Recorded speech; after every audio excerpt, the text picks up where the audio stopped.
Welcome to my channel. Today I will tell you how Hercule Poirot uncovered a secret, sealed within an amber inkwell, a clue that glimmered in gold, yet concealed a crime darker than ink itself. Hercule Poirot and the clue hidden in the amber inkwell. Chapter 1. The Hook. The inciting incident was a stormy evening at the sprawling Ashford Manor, an estate far removed from the buzz of London's social circles. Yet tonight, the air was thick with whispers. A peculiar tension that had settled over the mansion let the mist rolling down from the hills. The glittering chandelier above the grand hall swayed gently, casting ghostly shadows on the walls as guests gathered for the grand annual gala, hosted by the illustrious Lord and Lady Talmadge. The evening had been full of glittering conversation and laughter, the usual distractions of the aristocracy.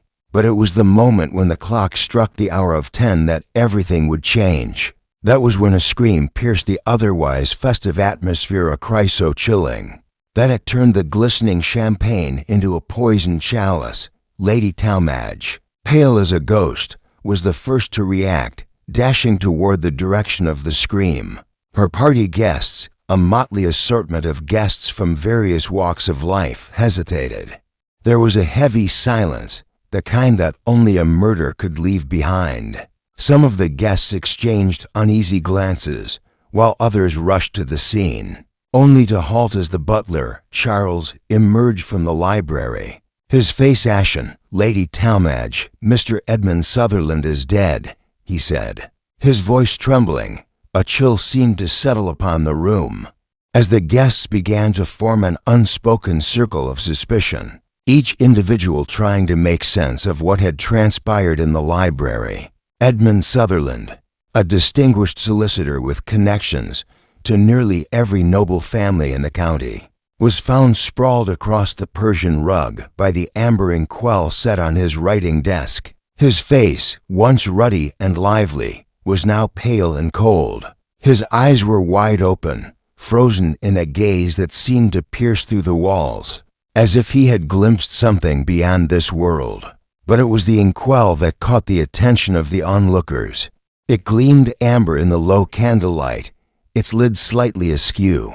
The ink inside was an unsettling shade, darker than the usual deep blacks of a fountain pen. It was as though a sinister hand had dripped poison into the otherwise pristine inkwell, a metaphor for the twisted drama that had just begun to unfold. Lady Talmadge was beside herself with shock, but through her disarray, she managed to utter, "It can't be. Edmund was.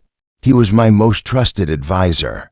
Who would do such a thing?" The assembled guests began to murmur, but it was Poirot, who had been invited as a quiet observer by a mutual acquaintance, who stepped forward with his ever-composed air. His dark eyes, sharp and observant, scanned the room and the body before him. He knew this was no mere accident.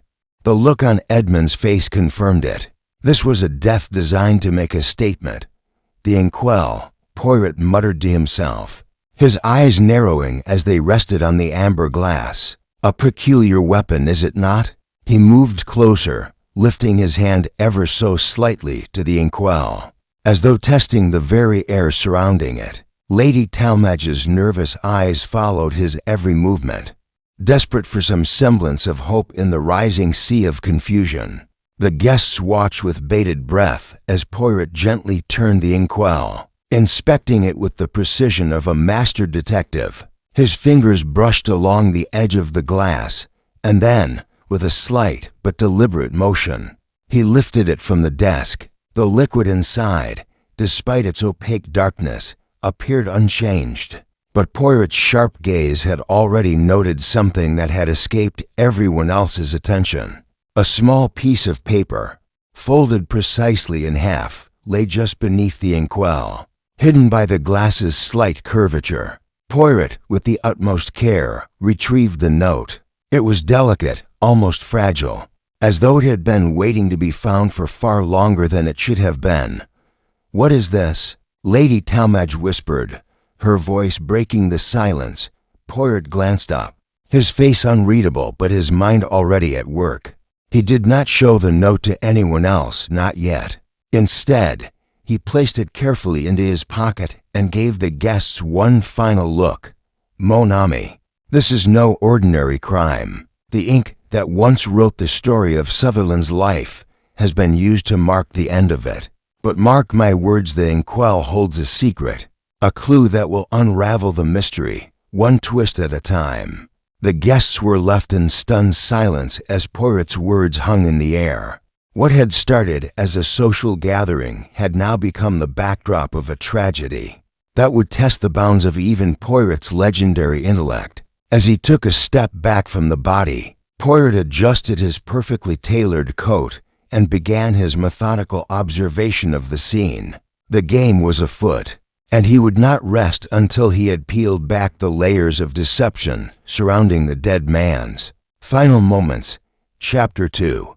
The first closed storm outside had not relented. In fact, it seemed to have intensified as the evening wore on. The rhythmic tapping of raindrops against the windows provided a foreboding soundtrack. As the assembled guests continued to stand in uncomfortable silence, the room was heavy with tension, every pair of eyes trained on Poirot, who had yet to make any announcement regarding the crime. Lady Talmadge, unable to contain her anxiety any longer, paced near the grand fireplace, her fingers trembling as she clutched a lace handkerchief. Monsieur Poirot, you must do something. You must find out who did this to Edmund. He was my most trusted friend. Her voice cracked, and she sank into a nearby armchair, her face buried in her hands. Poirot remained calm, his eyes scanning the room, ever watchful, yet seemingly detached from the emotional turmoil around him. He was no stranger to grief, but his focus was entirely on the problem at hand. It was only when he sensed the rising frustration from the other guests that he spoke. His words measured, but firm. Madame Talmadge, I understand your distress, but it is not grief that will bring the truth to light. It is an observation. The smallest details, the clues that others overlook. He turned to the butler, Charles, who was still standing near the library door, rigid as a statue. Mon ami, I require your assistance. Please fetch the police. Charles hesitated for a moment, glancing nervously at the room full of suspects, but nodded and quickly left to make the call. Poirot, meanwhile, had already begun his methodical examination of the crime scene once more. The body of Edmund Sutherland still lay across the rug, untouched by the authorities. The room was impeccably arranged, but something about the atmosphere felt wrong. Poirot's sharp eyes lingered on the desk for a moment before he made his way toward it, moving with the grace of someone who had done this 1,000 times. His gaze swept across the room, noting the subtle disturbances, the misplaced chairs, the open window, the glass of untouched whiskey on the side table, which appeared slightly out of place for a man like Sutherland. He had always been known to enjoy his drinks neat, but this glass seemed different to hurried. Perhaps Poirot's eyes narrowed as he noticed a thin trail of ink leading from the amber inkwell to the edge of the desk. The trail was faint, but unmistakable. A drop of ink had spilled and dripped onto the papers scattered haphazardly before the desk. It was clear that the inkwell had been tampered with, but in what way? The inkwell, Poirot murmured, his voice almost to himself. It is not just the weapon. It is the key, a clue hidden in plain sight. He picked up a sheet of paper from the desk, its edges stained by the ink, and studied it carefully. There was nothing remarkable about the letter itself, just a simple piece of correspondence, probably a legal matter, until his eyes caught the faintest of impressions on the paper's corner. He held it up to the light, and the message beneath the ink became clear, a name scrawled hastily, almost illegibly. Maria, Poirot whispered. The name meant little to the others, but Poirot knew that everything mattered. Every insignificant detail was a piece of the puzzle. He looked at the guests assembled around him. Does anyone here know of Maria? He asked, his voice calm but commanding. Perhaps someone who may have been associated with Mr. Sutherland. A family member? A colleague? The room fell into a tense silence. No one spoke for a long moment. Then it was one of the guests, a tall, thin man in his mid-40s, whose eyes flickered nervously when the name was mentioned, who spoke up. "I do not know of any Maria," the man said slowly, his voice betraying a hint of unease. "I am George Mallory, a business associate of Mr. Sutherland. We worked on several ventures together, but as for Maria, I cannot say." Poirot studied him for a moment, the man's nervous fidgeting not escaping his attention. It was clear Mallory was hiding something, but Poirot needed more. "I see," Poirot said, his eyes turning toward the rest of the room. "But the name is significant. I am certain of it. You see, my friends, the truth is often hidden in plain sight, disguised by our own assumptions." His gaze shifted back to the desk, and he ran his fingers over the papers once more. Still lost in thought, it wasn't just the ink trail or the hastily written name. It was the subtle discrepancy in the way Edmund had been found. The body had been placed too deliberately, too carefully, almost as if someone had staged the scene, but made a critical error in the process. Poirot moved away from the desk and addressed the group once more. "We must examine the relationships between each of you. There's no such thing as coincidence in matters like these. Everyone here has a motive. Everyone here has something to hide." The tension in the room grew palpable as Poirot's words sunk in. The guests began to exchange nervous glances, their guilt laying thick on the air like fog. As Poirot's sharp eyes scanned each of them, he couldn't help but feel the walls closing in. The killer was close. One among them was about to make their move. And as the storm raged outside, Poirot knew that the game had only just begun. Chapter 3. The gathering of suspects. There was growing late, and the heavy rain showed no signs of relenting. The guests, still in shock, had gathered in the drawing room, a spacious area adorned with opulent furnishings, and a grand fireplace that crackled quietly. A sense of unease lingered in the air, heavy like a storm cloud just waiting to burst. Poirot stood in the center of the room, as ever the calm observer, his eyes flicking between each of the assembled guests.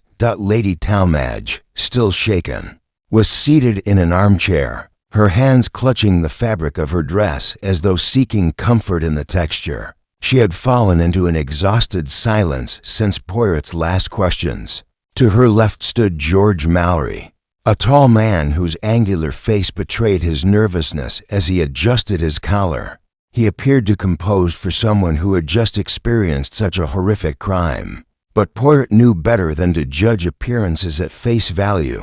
On the opposite side of the room, the other guests shuffled uneasily. There was Clarissa Allen, an elegant woman with jet-black hair and a delicate air of fragility. She had been speaking to Edmund Sutherland just moments before the crime, but had seemed to retreat into the shadows since the incident. Beside her stood her brother, William Allen, an aristocrat known for his charming demeanor but sharp tongue. William had been Sutherland's friend, though, judging by the tension in his posture. Poirot doubted their relationship had been as amicable as it appeared on the surface. Poirot's eyes fell upon Mrs. Vivian Langley, a widow known for her charitable work in the community. She had arrived only that afternoon, a late addition to the evening's festivities. She stood by the window, peering out into the night, her expression unreadable. Mrs. Langley seemed almost detached, as though the events unfolding before her were of little consequence.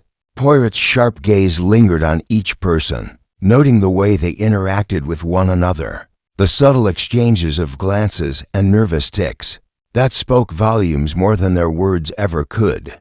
There was something binding these people together, some hidden thread that connected them to the victim. The question was, what was it? "All of you, you are connected," Poirot spoke, his voice quiet but firm. "Each of you has ties to Mr. Sutherland, whether through business, family, or other means. Each of you has a reason to be here tonight, and each of you is now a suspect in this crime. You will each tell me your story truthfully as you know it." There was a brief silence as Poirot's words sunk in. The tension was palpable, as though the room itself was holding its breath. Lady Talmadge was the first to speak, her voice soft but trembling. I never expected something like this to happen. Edmund was a dear friend. He helped me with so many matters, both personal and professional. Who could have done this to him?" Her voice faltered as she glanced around the room. As if expecting one of her guests to answer her question, Poirot nodded slowly, his eyes never leaving her. A man like Mr. Sutherland, Madame Talmadge, would have made many enemies in his life, whether intentionally or unintentionally. "Tell me, was there anyone who stood to gain from his death?" Lady Talmadge's eyes widened as she clasped her hands together in her lap, wringing them nervously. "I don't know. He was always so careful with his business." But she hesitated, glancing around the room, then lowered her voice. There were rumors, whispers of financial difficulties, but Edmund would never talk about them. He was proud to admit anything like that. Poirot's eyes shifted to George Mallory, whose hands were now clenched tightly behind his back. "And you, Monsieur Mallory, what of your relationship with Mr. Sutherland? How would you describe it?" Mallory straightened, his brow furrowing slightly. "We were business associates. He trusted me with many of his affairs. I handled some investments for him. That's all. Nothing more to it." Poirot's lips curled into a thin smile, as if savoring the subtle hint of discomfort that radiated from Mallory. A man of such discretion, yet not a word of his personal matters? Interesting. Before Mallory could respond, Poirot's gaze shifted to Clarissa Allen, who had remained quiet up until now. She had the appearance of someone deeply lost in thought, but Poirot suspected there was something more beneath her delicate exterior. "And you, Mademoiselle Allen, what is your connection to Mr. Sutherland? Surely you and your brother must have been well acquainted with him, given the close ties he had to your family?" Clarissa blinked, her hands twisting the fabric of her dress as she stared down at her lap. "Yes, Mr. Sutherland and I knew each other. Well, for some time. But there was nothing romantic. I assure you, he was just a family friend. Nothing more." Poirot raised an eyebrow, noting the faint unease in her voice. "A family friend, you say?" His voice softened, as though he were speaking more to himself than to her. "And yet I notice a certain reluctance in your tone, mademoiselle. Something tells me there is more to your relationship with Mr. Sutherland than you are willing to admit." Clarissa flinched, her eyes flicking toward her brother William, who had been watching the exchange intently. The sudden shift in her demeanor did not escape Poirot's notice. William, perhaps sensing the growing tension, finally spoke up. "We had no reason to dislike Edmund," William said, his voice steady, but his gaze now meeting Poirot's with an almost defiant edge. "We were friends, and that's all there is to it. If you think anyone here had a hand in his death, you're mistaken."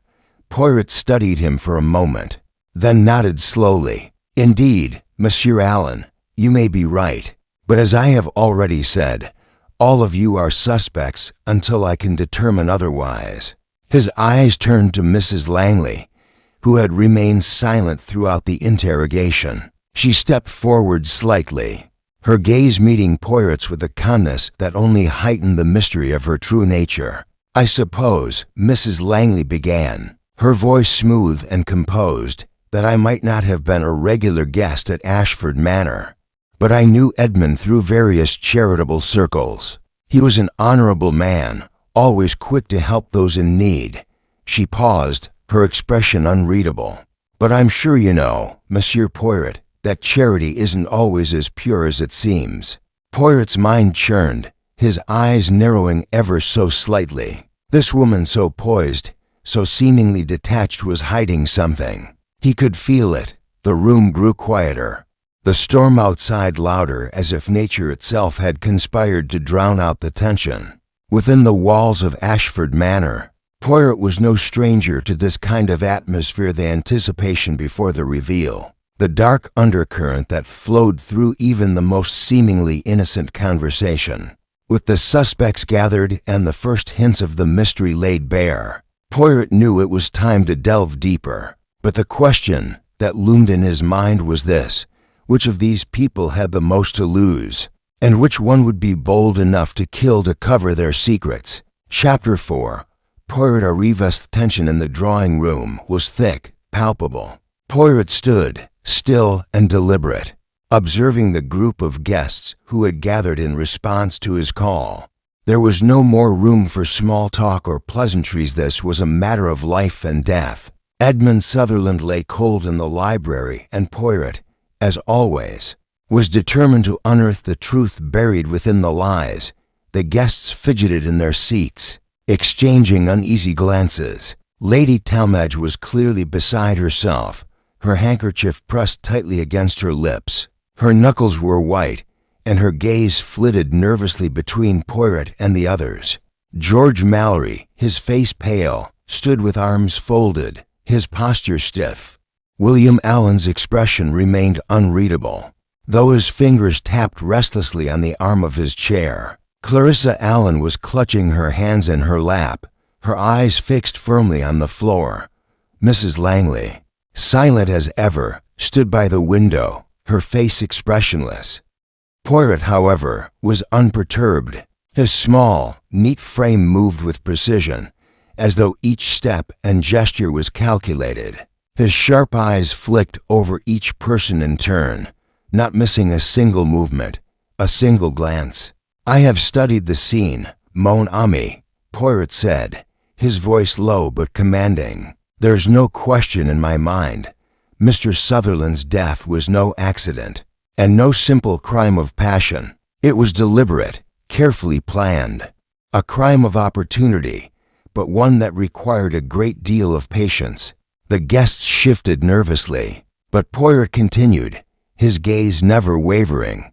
"The body of Mr. Sutherland," he said, "was not found in a random position. The Inkwell, the whiskey glass, it is clear someone tried to control the narrative of his death, but they failed. And now, I must unravel the mystery." Lady Talmadge opened her mouth as though to speak, but Poirot held up a hand, silencing her. "You," Poirot said, addressing the group, "are all connected to the victim. Each of you had access to Mr. Sutherland's affairs, his life. One of you, I suspect, had more than just access. One of you wanted something from him." Lady Talmadge's eyes widened, and she clutched her handkerchief tighter, but Poirot pressed on. "Mr. Sutherland had his secrets, as we all do, but what is most curious about his death is the trail he left behind. The Inkwell, my friends, is the key. There in the amber ink lies not just the final stroke of a writer's hand, but a hidden message." He turned and reached for the Inkwell on the desk, lifting it carefully. The amber glass caught the light as Poirot inspected it once more. "You see," he said, "this Inkwell was moved after Mr. Sutherland's death. It is not simply the vessel of ink, it has been manipulated, altered." The ink spilled across the desk, as though someone had tried to write a final message, and yet they failed. Poirot's gaze drifted across the room again, settling on each guest. "I have already seen the clues," he said, his voice growing quieter. "But now I will ask you all to speak. The truth is buried, but I will find it. I will not be deceived by your silence." For a moment, the room was still. Lady Talmadge finally broke the silence, her voice trembling. "Poirot, I don't know what you mean. Edmund and we were close. We shared confidences, but nothing about what you're suggesting. Nothing about Maria."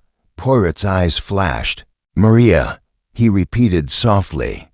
"Yes, the name, the one written hastily on the paper under the ink." Lady Talmadge paled further, her hand tightening on her handkerchief. "Who is Maria?" she asked, her voice barely a whisper. "I've never heard of such a person." Poirot studied her intently. "Perhaps, Madame Talmadge, That is the question you should be asking yourself." He turned away from her, his attention shifting to George Mallory. The businessman's jaw tightened as Poirot's gaze landed on him. "You," Poirot said, "are hiding something. Your discomfort is palpable. Tell me, Mr. Mallory, why do you look so uneasy when the name Maria is mentioned?" Mallory swallowed hard, his eyes darting to William Allen for a brief moment before answering. "I have no idea who Maria is," Mallory said, his voice cold. "I've never heard the name before." "I'm sure, Poirot, you're mistaken." Poirot didn't respond immediately. He simply watched Mallory for several long seconds, the silence heavy between them. "Are you sure, Mr. Mallory?" Poirot asked. "Quite sure."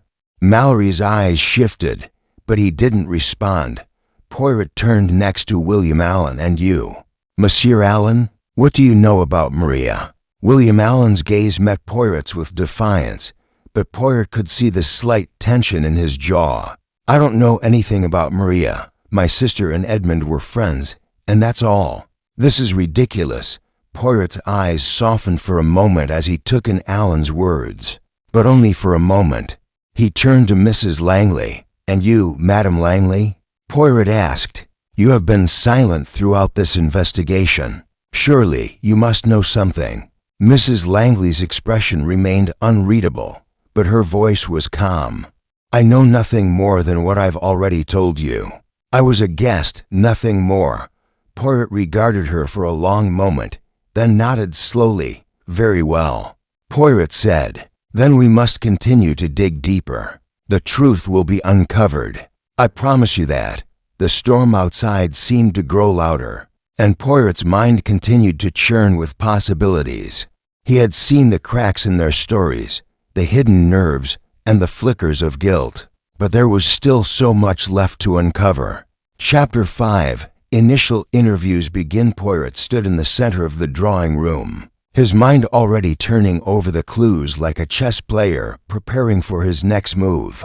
The guests, though still tense, had begun to settle slightly into their chairs, but the room was far from comfortable. Each person was keenly aware of the scrutiny they were under, their every movement being watched for the slightest misstep. Lady Talmadge remained near the fireplace, her hands clasped tightly together as she stared into the dancing flames. Mallory stood with his back to the window, arms crossed, his face tense and his gaze often flickering toward the others. William Allen was still in his seat, his fingers tapping impatiently on the armrest, while his sister Clarissa, as before, sat with her hands in her lap, her fingers tightly interlaced. Mrs. Langley stood by the window, her face an unreadable mask. Poirot's gaze shifted from one person to the next, reading them all. He knew he had to begin somewhere, so he decided to start with the one who had been most vocal, Lady Talmadge. He approached her slowly, his gaze penetrating but gentle. "Madam, you mentioned earlier that Mr. Sutherland was a trusted friend, someone who had been close to you for many years. But I must ask, did he have any enemies? Were there any threats or disputes in recent months?" Lady Talmadge's eyes widened at the question, but she quickly composed herself. "Enemies, Edmund? He was a kind man, Monsieur Poirot." "Surely you don't think that?" Poirot raised a hand, cutting her off. "I do not make assumptions, madam. I only seek the truth. Perhaps you have heard something? A whisper, a warning, anything at all that might suggest Mr. Sutherland was in danger?" She hesitated, clearly unwilling to speak further, but Poirot's patient silence worked its magic. After a long moment, she spoke again, her voice soft. "There were rumors, but you must understand, they were only rumors. People said he was involved in some shady business, some questionable investments, perhaps. But Edmund never spoke of them. He always kept his affairs private." She swallowed hard, her voice trembling as she added, "I never asked him about it. I didn't want to know." Poirot nodded, noting the strain in her voice. There was more to this than Lady Talmadge was willing to admit. But for now, he moved on. "Thank you, madam. You have been most helpful." He turned then to Mallory, who had been watching him closely, his arms still crossed defensively. Poirot studied him for a moment before speaking. "Monsieur Mallory, you told me earlier that you were Mr. Sutherland's business associate, but were you his only associate? Could someone else have had access to his affairs? Perhaps someone who might have benefited from his death?" Mallory straightened, the muscles in his jaw tensing. "Of course I was his associate," he said, his voice sharp, "but I didn't have exclusive access to him. There were others in the firm, people who worked with us, and we had clients, many clients. If you're trying to insinuate that I somehow benefited from his death, you're wrong." Poirot did not flinch at the sudden defensiveness. "I am not suggesting anything, Monsieur Mallory. I only wish to understand. Was there any particular project, anything at all, that Mr. Sutherland was working on recently? Something that might have put him in danger?" Mallory's eyes flickered with something surprise, perhaps, or guilt, but he quickly masked it with a tight smile. "Edmund was always working on something. He never shared his projects with me entirely. But I assure you, Poirot, I had no idea he was involved in anything dangerous. He was a professional, just like me." Poirot nodded slowly, as if weighing Mallory's words. He sensed the businessman's discomfort, but had no concrete evidence to suggest his involvement, at least not yet. "Thank you, Monsieur Mallory. I will speak to you again if needed." Poirot turned his attention next to William Allen, who had been watching the exchange with quiet intensity. Poirot approached him with the same unhurried demeanor, noting how William's hands fidgeted with the cuff of his sleeve. "A sign of nervousness, Monsieur Allen," Poirot began. "You and Mr. Sutherland were close friends, yes? But what of your relationship with your sister, Clarissa? I could not help but notice the tension between you. What is the nature of your relationship with her?" William's face hardened, but he did not immediately respond. His eyes darted briefly to Clarissa before returning to Poirot. "What do you mean by tension?" William asked, his voice low. "We're family. What you saw was nothing more than concern." "Nothing more." Poirot did not flinch. "Perhaps, but one cannot help but notice the way you avoid looking at her, the way you both seem distant. It is interesting, is it not, that the one person you would share your deepest secrets with is the one you seem least willing to face." William's jaw clenched, and for a moment it seemed as though he might lash out, but instead he simply stared at Poirot, his face betraying no emotion. "There's nothing wrong with my sister or with me," William said, his tone colder now. "You'll find no secrets here." Poirot gave a small nod, his gaze lingering on William a moment longer. "Very well, Monsieur Allen, we will see." Poirot then turned to Clarissa, who had been quietly observing the interactions. Her hands were still tightly clasped, but her face was unreadable. Poirot could sense the underlying discomfort she was trying to suppress. "Mademoiselle Allen," he said, his voice soft yet firm, "your brother may not wish to speak of it, but you have your own thoughts on the matter. You must, surely, have something to say. You knew Mr. Sutherland well, I am sure. Was there anything unusual about his behavior recently?" Clarissa looked up, her eyes wide with surprise. She hesitated before responding, her voice barely a whisper. I don't know what you mean, Monsieur Poirot. Edmund was always the same, distant, but kind. He never shared his problems with me." Poirot's eyes never wavered. "But mademoiselle, surely you noticed something. A look, a gesture, a word, anything that might suggest his death was inevitable?" Clarissa opened her mouth to speak, but the words seemed to catch in her throat. She swallowed hard, her eyes darting nervously. I don't know." Poirot gave a small nod. "Thank you, mademoiselle. You have been most helpful." The room grew quiet once more as Poirot turned to Mrs. Langley, who had remained silent throughout the interviews. Her calm, detached demeanor seemed at odds with the chaos swirling around her. "Madame Langley," Poirot said, You have said nothing thus far. What are your thoughts on Mr. Sutherland's death?" Mrs. Langley's lips curved into a faint smile, but her eyes held something deeper, something hidden. She took a step forward, her voice smooth and measured. "I don't know what to think," she said. "All I know is that Edmund was an enigmatic man. I never understood him fully. But I know this, you, Monsieur Poirot, will uncover the truth. You always do." Poirot studied her for a moment, the faintest of smiles curling at the corner of his mouth. There was more to Mrs. Langley than she was letting on, and Poirot knew it. For now, though, he would wait. Chapter 6. First false lead. The rain continued to beat against the windows, its rhythmic patter a constant backdrop to the tension that thickened the air inside Ashford Manor. The guests had been questioned, and Poirot's observations were far from complete, but the game had shifted in subtle ways. He was certain now that something more than mere happenstance lay at the heart of Edmund Sutherland's death. Yet, with each interview, the mystery seemed to deepen, not unravel. Poirot stood at the center of the room, once again the calm presence in a sea of anxiety. His sharp eyes moved from one guest to the next, gauging their reactions, noting every twitch and subtle shift in posture. The clues were there, scattered like breadcrumbs, but they remained elusive. "Gentlemen, ladies," Poirot said, his voice steady but commanding, "I have gathered enough to make an initial assessment, but it is not enough to reach conclusions just yet.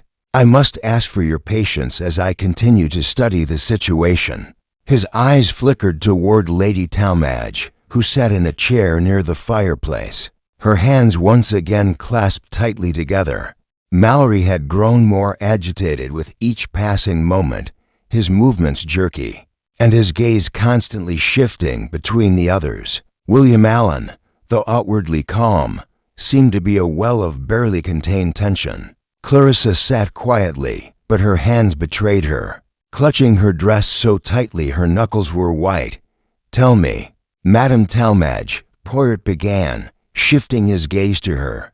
"You have suggested earlier that there were rumors surrounding Mr. Sutherland's financial dealings. Can you tell me more about these rumors?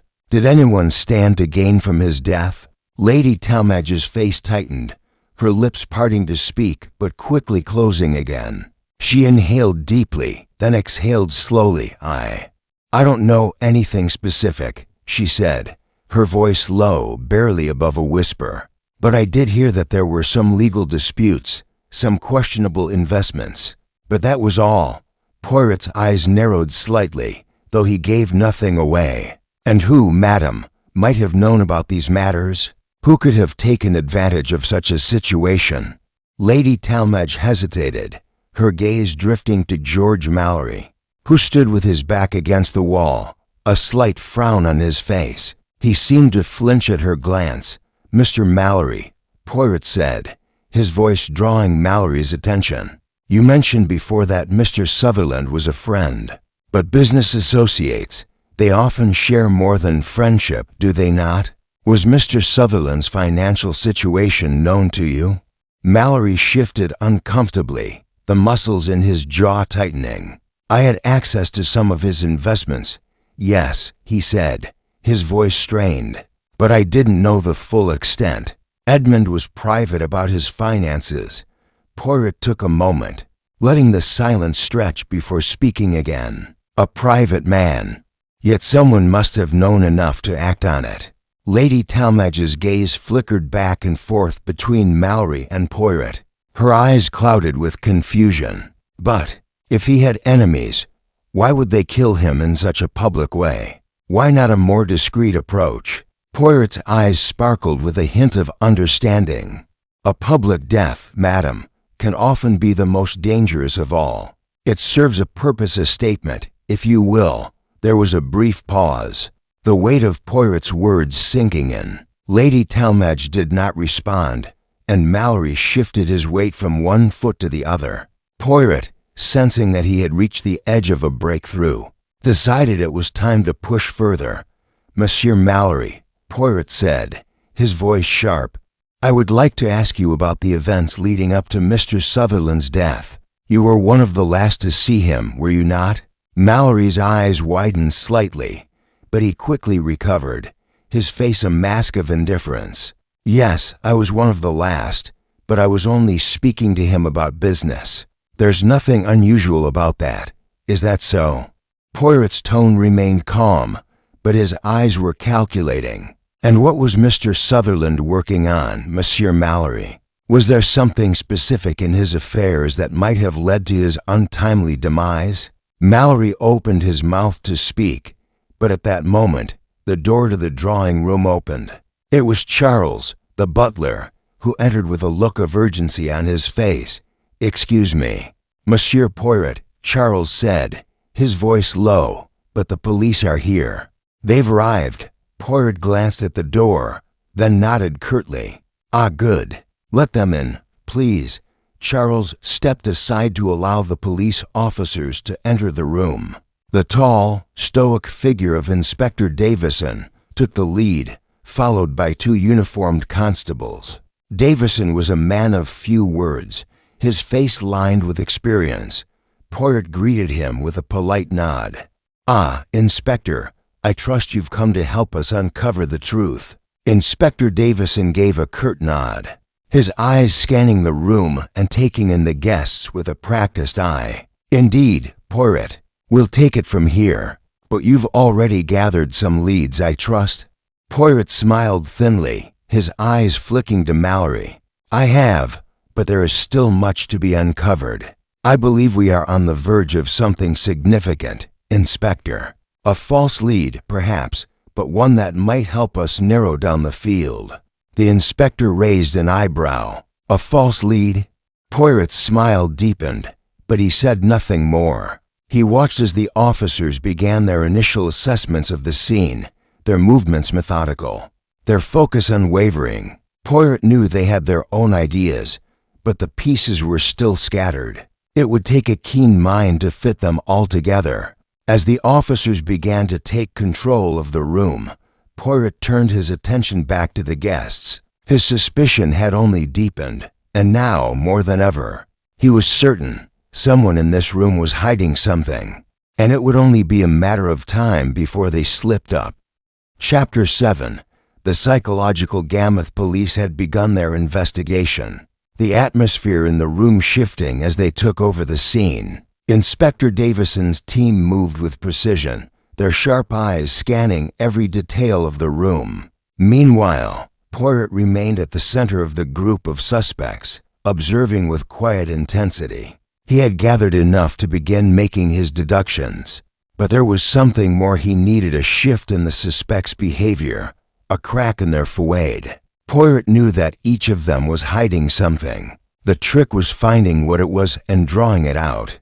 A subtle word, an offhand remark, or the smallest gesture could provide the key, and that was exactly what he planned to exploit. Mallory was the first to show signs of discomfort as the police began their methodical work. His gaze shifted between the officers and Poirot, the muscles in his jaw tightening with every passing moment. He was trying to remain composed, but Poirot could see the cracks beginning to show.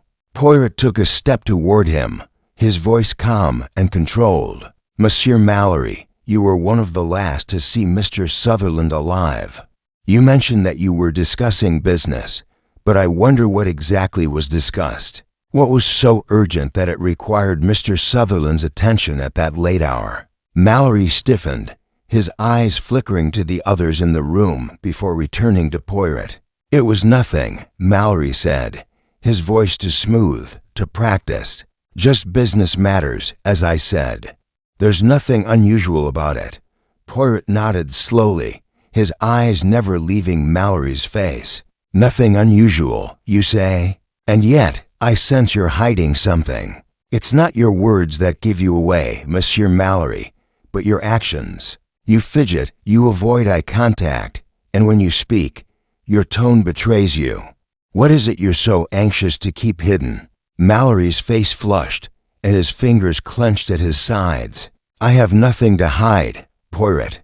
I've already told you everything." Poirot smiled faintly, his gaze piercing. "Ah, but Monsieur Mallory, the truth is rarely so simple, n'est-ce pas? You see, when people are lying, they often forget the smallest details. I suggest you think carefully before you speak again. A slip of the tongue could be your undoing."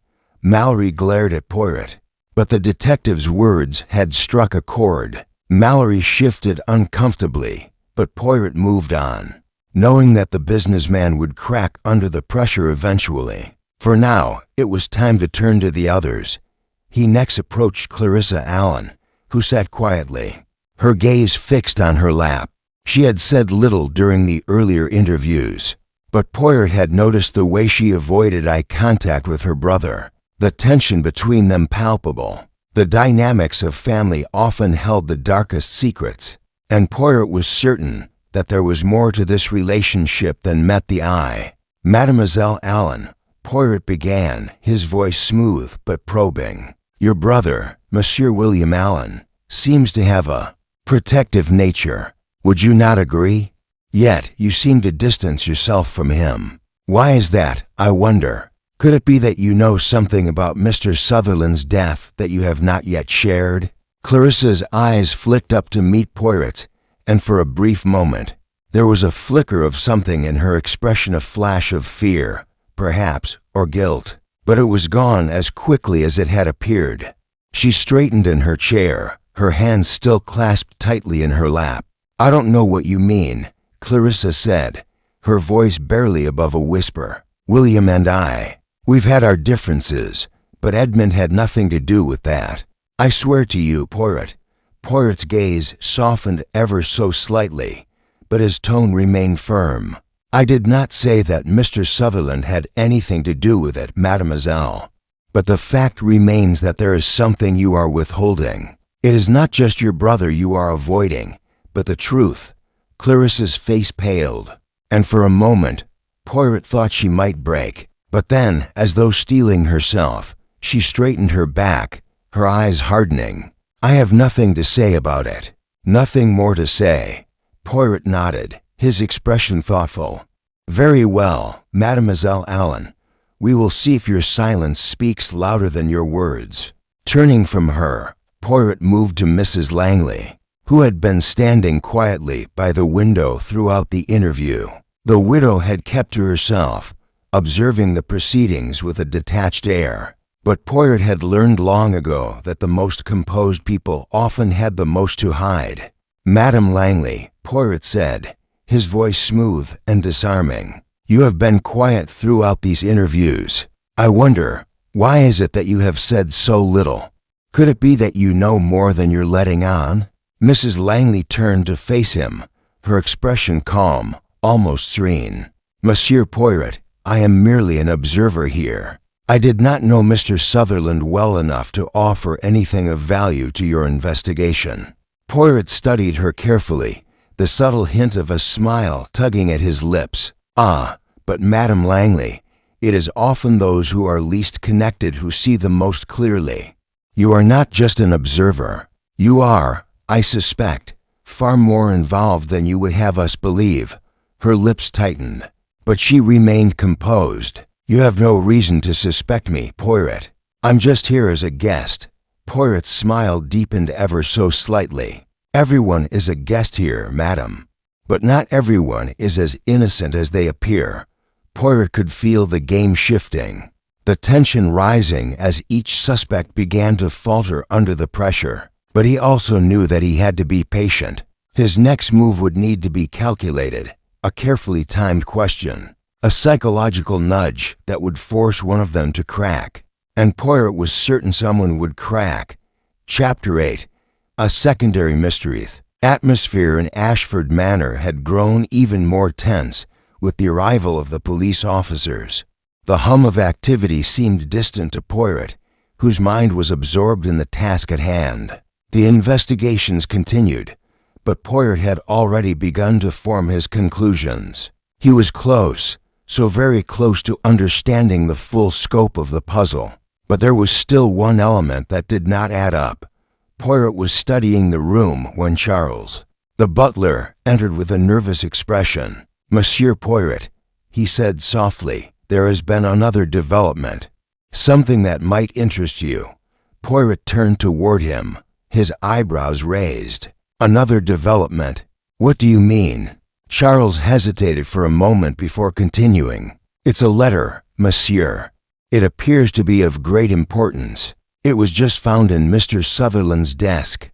Poirot's interest was piqued. A letter could hold a crucial piece of the puzzle, something that tied the pieces together in a way that the Inkwell had failed to do. He gave a small nod to Charles, who handed over the letter without saying another word. Poirot carefully examined the envelope, noting its neat appearance and the delicate seal that still clung to it.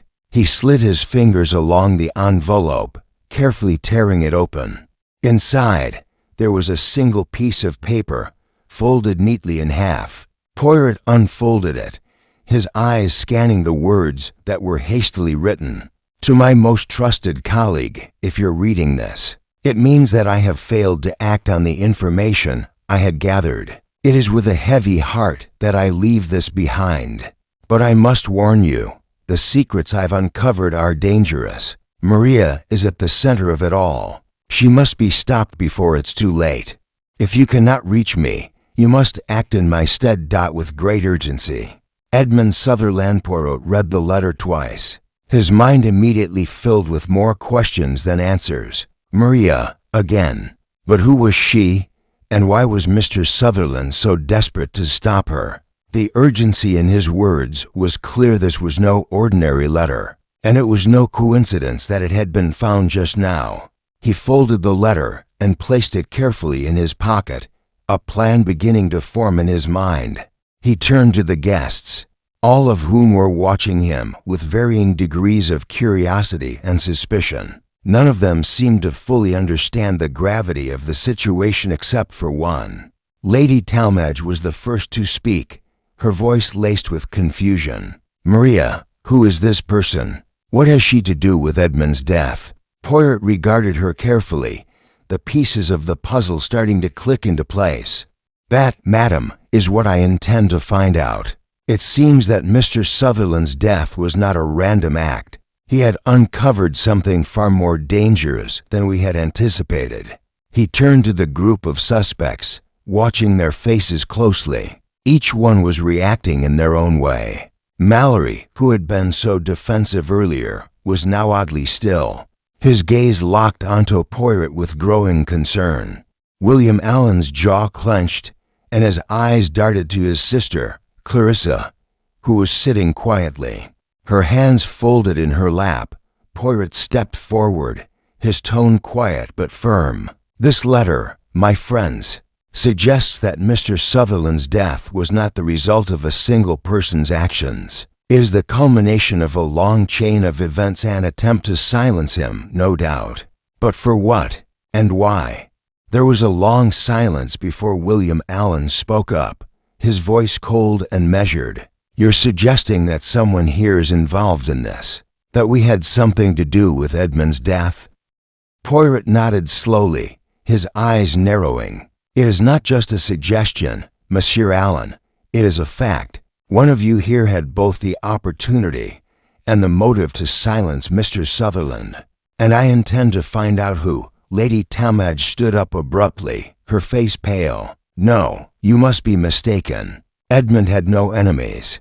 He was a kind and loyal man. There's no way anyone here could have done this. Poirot's gaze softened, but his voice remained steady. Madam, I do not make accusations without evidence. But this letter proves that Mr. Sutherland was not just a victim of a simple crime. He was targeted, carefully and deliberately. And I believe someone in this room knows far more than they are letting on. Clarissa's voice broke the tension. What does this have to do with Maria? Why does Edmund mention her in his letter? If she was so dangerous, why didn't he tell us more about her? Poirot turned his attention to her, his eyes locking onto hers. That, Mademoiselle Allen, is the question we must answer. Maria is not just a name, it is a clue, and I believe she is at the heart of this mystery. The room was quiet for a long moment as the weight of Poirot's words settled in. They were no longer just witnesses to a murder. They were part of a larger, more dangerous game. And Poirot knew that the deeper he dug, the closer he would come to revealing the truth. Lady Talmadge's voice trembled as she spoke again. "But what if we're wrong? What if none of us is involved? What if Mr. Sutherland really was just an unfortunate victim?" Poirot turned to her, his gaze unwavering. "Then, madam, I will be more than happy to admit I was wrong. But until that time comes, I will continue to search for the truth, and I will not rest until I find it." There was no response from the group. Instead, the room seemed to grow heavier, the unspoken fear palpable. Poirot knew the mystery was far from over. The discovery of the letter had only deepened the mystery, and the true nature of Maria's involvement had yet to be uncovered. But Poirot was determined. The truth was out there, hidden beneath the surface, and he would find it no matter the cost. Chapter 9. Hidden Connections. The discovery of the letter had set the room on edge. Each person sat in uneasy silence, their eyes darting between Poirot and one another, as though each was trying to gauge who might crack first. The tension was palpable, but Poirot remained calm, his eyes narrowing as he continued to assess the situation. He had always believed that the smallest connections could reveal the greatest truths. Now, it was time to dig deeper into the web of relationships surrounding Mr. Sutherland. Poirot's sharp eyes flicked over the guests again. Mallory's fingers were clenched tightly, his eyes shifting uneasily, while Lady Talmadge's anxious glances betrayed her struggle to maintain composure. William Allen remained outwardly calm, though Poirot could detect a slight rigidity in his posture. Clarissa's gaze was still fixed on her lap, but she occasionally glanced up, her eyes flicking toward her brother, as if seeking reassurance. Mrs. Langley, who had remained quiet, stood near the window with an air of detachment, but Poirot could sense her mind working behind those cool, impassive eyes.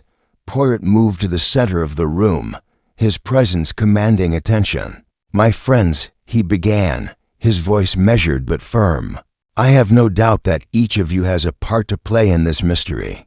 Some of you are directly involved in Mr. Sutherland's death, while others are more peripheral. But it is clear to me now that there is more to this than a simple crime of passion or revenge." He turned his gaze toward Mallory. "Monsieur Mallory, you are a business associate of Mr. Sutherland. But what I find curious is that you were also the one who seemed most agitated when I mentioned the name Maria. Tell me, Mallory, what do you know about her?" Mallory's eyes widened slightly, but he quickly masked his surprise. "I told you before, Poirot. I don't know any Maria. I don't know what you're getting at." Poirot nodded slowly, his expression unreadable. "Perhaps, Monsieur Mallory, you are trying to protect someone. Perhaps even yourself." Mallory stiffened, but before he could respond, Poirot turned his attention to William Allen. "And you, Monsieur Allen, you've been rather quiet during our discussions. I wonder why that is. You claim to have been a close friend of Mr. Sutherland, yet you seem to distance yourself from this investigation." William's jaw tightened, but he didn't speak. Poirot pressed on, his voice soft yet probing. "Did Mr. Sutherland have any enemies, Monsieur Allen? People who might have wanted to harm him? You must know, considering your close connection." William Allen shifted uncomfortably in his seat, his hands trembling ever so slightly. "I don't know what you're implying," he said, his voice strained. "Edmund was a good man. He had no enemies." Poirot leaned forward slightly, his eyes intense. "Perhaps not, Monsieur Allen, but perhaps there is something you're not telling me, something you've been hiding." A silence filled the room, broken only by the occasional crackle from the fireplace. Poirot's eyes then turned to Clarissa, whose anxious glances had not escaped his notice.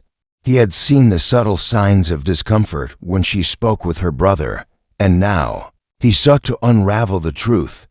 "Mademoiselle Allen," Poirot said gently, "your brother is not the only one who seems to be hiding something. You, too, have been reluctant to speak of your relationship with Mr. Sutherland.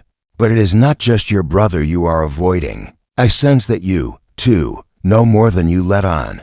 Clarissa's face turned pale at the accusation, and she quickly looked down at her hands. She opened her mouth to speak, but no words came. Poirot allowed her the time to gather her thoughts, but he pressed on. "Tell me, Mademoiselle Allen," Poirot said, his voice coaxing but firm. "Did Mr. Sutherland ever mention Maria? Was she someone he spoke of? Did you know her?" Clarissa hesitated, her hands twisting nervously. I don't know," she stammered. "I never heard him mention Maria. He never spoke of her." Poirot studied her for a moment longer, sensing the fear that had settled in her voice. There was something more here, something she was holding back. He could feel it in her hesitation, in the way she avoided his gaze. He turned his attention now to Mrs. Langley, who had remained silent throughout the questioning. Poirot knew that her aloofness was her own defense mechanism, but he had also noticed something peculiar about her presence. She was too composed, too detached, as if she were keeping a distance from the others, not just emotionally, but physically. "Madame Langley," Poirot said, his voice smooth yet probing, "you have been quiet throughout all of this, but you are not invisible. I sense that you know more than you are letting on. Tell me, madam, what do you know about Maria? Is there a connection between you and this woman?" Mrs. Langley's face remained impassive, but Poirot noticed a slight tension in her shoulders. For the briefest moment, her eyes flickered to the window, as if searching for an escape, but she did not answer immediately. I don't know Maria," Mrs. Langley said finally, her voice cold and composed. "I've never heard the name before. As for Mr. Sutherland, he was just a man I knew through social circles. There's nothing more to it." Poirot studied her carefully, his eyes narrowing slightly. He did not believe her. There was something in her demeanor that suggested otherwise, something hidden beneath the surface. "Well then," Poirot said softly, "perhaps I am wrong, but I do not believe for a moment that all of you are innocent in this matter." As Poirot stood in the midst of the room, his thoughts raced. There were hidden connections between the suspects, threads that tied them together in ways they had not yet realized. He knew he was getting closer, but the puzzle was still incomplete. There was more to uncover, and Poirot would not rest until he had uncovered every secret they were hiding. Chapter 10. Poirot's secret clue. Tension in Ashford Manor was suffocating. Poirot had worked tirelessly, probing each of the guests, searching for clues that could bring him closer to the truth. But for all his deductions, the real breakthrough still eluded him. The pieces of the puzzle were scattered, and while the picture was beginning to form, it was not yet complete. As he stood in the center of the room, observing the guests, Poirot felt the weight of their eyes on him. They were watching him closely now, their every movement betraying a level of suspicion they had not shown before. The game had shifted. Poirot had made his mark, and now the suspects were no longer content with just being passive observers. He turned his attention to Lady Talmadge, whose face was pale, her hands clasped tightly together. She had been nervous from the start, but now she seemed almost desperate, as if the pressure of the situation was getting to her. "Monsieur Poirot," Lady Talmadge said, her voice trembling, "you seem to be leading us in circles. You've questioned all of us, but I still don't understand. What exactly are you looking for?" Poirot's eyes flicked toward her, his gaze sharp and calculating. "Madam, I am not leading you in circles. I am simply observing, taking note of each of your responses. But there is something you have not yet told me, something you're keeping hidden." Lady Talmadge swallowed hard, her eyes darting toward Mallory, who stood across the room, his arms crossed defensively. Poirot watched the exchange closely, noting the subtle shift in Lady Talmadge's demeanor. The suspicion, the fear, it was all too evident. "You suspect me, don't you?" Lady Talmadge said, her voice barely above a whisper. "You think I'm involved, don't you?" Poirot's lips curled into a slight smile, though his eyes remained cold and calculating. "I do not make assumptions, madam. I only seek the truth. But I cannot help but notice that your reactions have changed since we first spoke. You are nervous, perhaps even guilty." Lady Talmadge's face flushed, but she quickly regained her composure. "You have no right to accuse me, Poirot. I am not guilty. I don't even know who this Maria is. What do you expect from me?" Poirot did not answer immediately. Instead, he turned his gaze to the others in the room, letting his silence speak volumes. He had learned much from their reactions, but there was one clue, one small detail that still haunted him. The letter he had found earlier was only a fragment, and it pointed to something far more significant, something that connected the dots in a way he hadn't yet understood. It was then that Poirot's eyes fell on the amber inkwell once more. He had been so focused on the letter, the hidden messages, and the suspect's behavior, that he had failed to fully consider the significance of the inkwell itself. His mind raced as he recalled the details, the way the ink had been spilled, the way the letter had been hidden beneath it. It was a subtle clue, one that had been deliberately overlooked. Poirot stepped forward, reaching for the inkwell with a careful, deliberate motion. The amber glass gleamed in the light, but it was not the appearance of the inkwell that intrigued Poirot. It was the feel of it, the weight in his hand, the way it had been placed just slightly off-center on the desk. As he lifted it, his fingers brushed against the base, and something caught his attention. There, hidden at the very bottom of the inkwell, was a faint mark, a barely perceptible indentation. Poirot held the inkwell up to the light, examining it closely. It was a tiny imprint, but it was enough to tell him that someone had attempted to remove it. Something had been hidden within it. Poirot's heart quickened as he carefully pried open the inkwell's base. The guests watched, their eyes widening in confusion and apprehension. What was Poirot doing? Was this the breakthrough they had all been waiting for? Inside the base of the inkwell, hidden beneath layers of ink, was a small folded piece of paper. Poirot's hands were steady as he unfolded it, revealing a name written in haste, Maria. But there was more to it. The paper was not just a name, it was a set of instructions written in code. Poirot's mind whirred as he analyzed the paper. The handwriting was familiar, but not from any of the guests in the room. It was the handwriting of someone else, a figure who had been involved in Mr. Sutherland's life, in ways that no one had anticipated. The code, too, was simple, but its implications were far-reaching. Maria was at the heart of this mystery, but who was she? What was her connection to Mr. Sutherland?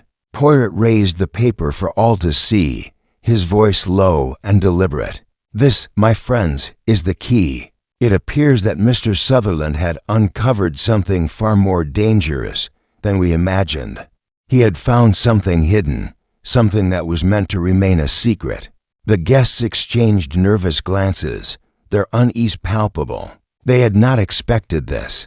They had thought they were in control, but now it was clear that Poirot had found the one clue that could unravel everything. Poirot's eyes swept over the group once more. "The truth is hidden beneath layers of deception, and one of you," he said softly, "has been lying to me from the very beginning." The room was silent, the weight of Poirot's words settling heavily on each of the suspects. They had nowhere to hide now. The game was nearly over. Chapter 11. Tensions risen. The room seemed to close in around Poirot as he let the folded paper drop into his hands. The revelations were now unfolding with such clarity that it was almost as if the walls themselves were closing in on the suspects. His eyes moved from one guest to the next, watching the silent tension building within them. Mallory's jaw clenched, Lady Talmadge fidgeted with her handkerchief, and Clarissa Allen was staring at the floor, her body stiff as a statue. Everyone had something to hide, and Poirot knew the walls were about to come down. The clue. Poirot began, his voice calm but his words deliberate, "is not merely in the name Maria. It is in the secrecy that surrounds it. Mr. Sutherland had found something far more dangerous than anyone here could have anticipated. He glanced at Lady Talmadge, whose face had drained of color. Monsieur Sutherland was hiding more than just financial troubles. There's a web of deception at play here, and I am certain now that every one of you is tied to it. Lady Talmadge finally spoke, her voice trembling. Monsieur Poirot, you are wrong. You don't understand. We don't. Poirot raised a hand to silence her, his gaze never leaving hers. No, madam.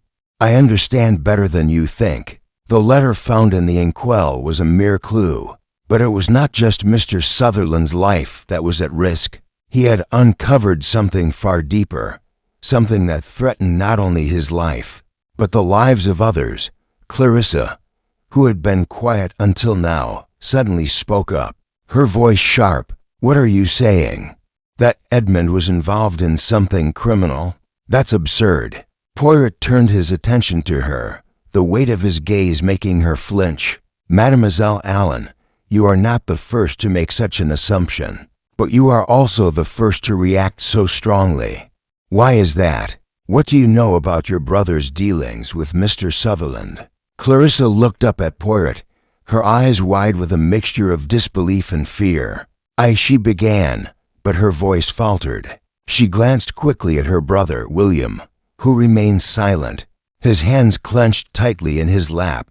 Poirot could see the subtle tension between them, and he knew that whatever Clarissa was hiding, William was equally aware of it.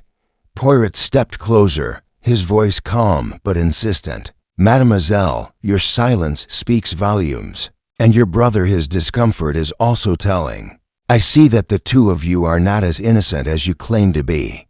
William shifted uncomfortably in his chair, his lips pressed tight. You don't know what you're talking about, Poirot, he said, his voice rough.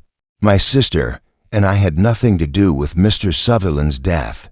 Poirot's eyes flicked back to Mallory, who was now pacing restlessly, his hand rubbing his forehead as if trying to stave off the pressure building in his mind. And you, Monsieur Mallory, you've been unusually quiet since the letter was found. Does the mention of Maria bring something to mind? Mallory stopped pacing and turned to face Poirot, his eyes narrowing. I've told you, I don't know anything about Maria. I told you everything I know. I had no reason to harm Edmund. None of us did. Poirot's eyes remained fixed on Mallory, sensing that the businessman was lying. There was something about his reactions, the way his words didn't quite match his body language, that told Poirot he was hiding something. Monsieur Mallory, I do not believe you. You are hiding something, and I intend to find out what it is. Lady Talmadge's voice cut through the rising tension. You're wrong, Poirot. You're making a mistake. My husband and I, we've been friends with Edmund for years. He was family to us. Poirot turned to her slowly, his eyes studying her every movement. A family friend, you say? But I see a crack in your story, madam. You are quick to defend Mr. Sutherland, but you also seem to know more than you've let on. I can see it in your eyes, in your body language. Lady Talmadge's face turned crimson with frustration, but she held her tongue. Her nervous fidgeting only deepened Poirot's suspicion. Something was definitely amiss, and she was at the center of it. Poirot's mind raced, piecing together the fragments of the conversation. Maria, the cryptic name, the secretive actions of Mallory, the uneasy silence between the Allens. There was more to this than he had initially thought. The letter found in the Inkwell, the hidden clue, was just the beginning. There was an intricate web of connections that tied these people together, and one of them had to be at the center of it all. Poirot took a deep breath, allowing the tension in the room to build just a little longer. His eyes swept over the group once again, noting each small detail, each nervous glance, each subtle shift. And then, just when it seemed that the pressure would reach its breaking point, Poirot spoke once more, his voice steady and unwavering. I will uncover the truth, Poirot said firmly, and when I do, you will all know who is responsible for Mr. Sutherland's death. He turned away, allowing the silence to settle over the group. The tension was almost unbearable now, as each person waited for Poirot to reveal his next move. But Poirot was content to let them stew in their uncertainty for now. The truth was within reach, but it was not yet time to reveal it. There were still pieces to uncover, and Poirot would wait until every last detail had been laid bare. Chapter 12. The confrontation storm outside had not abated. Its fierce winds and heavy rain battering against the windows of Ashford Manor. Inside, the room was tense, thick with an atmosphere that seemed to close in on everyone present. Poirot stood at the center of it all, unyielding and calm, his sharp eyes scanning each of the guests as they shifted nervously in their seats. The investigation had reached a critical point, and Poirot knew that the time for subtlety was over. The truth was close, but one final push was needed. The guests were on edge.